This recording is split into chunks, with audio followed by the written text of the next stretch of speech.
شروع اللہ کا نام لے کر جو بڑا مہربان نہایت رحم والا ہے۔ آسمان کی اور رات کے وقت آنے والے کی قسم، اور تم کو کیا معلوم کہ رات کے وقت آنے والا کیا ہے؟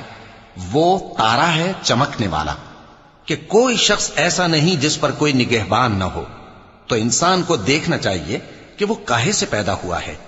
وہ اچھلتے ہوئے پانی سے پیدا ہوا ہے جو پیٹھ اور سینے کے بیچ میں سے نکلتا ہے۔ بے شک وہ یعنی خالق اس کو دوبارہ پیدا کرنے پر قادر ہے۔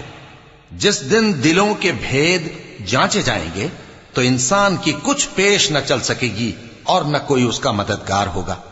آسمان کی قسم جو مے برساتا ہے، اور زمین کی قسم جو پھٹ جاتی ہے، کہ یہ فیصلہ کن کلام ہے اور یہ کوئی مذاق نہیں۔ یہ لوگ اپنی تدبیروں میں لگ رہے ہیں اور میں اپنی تدبیر کر رہا ہوں۔ تو اے نبی صلی اللہ علیہ وسلم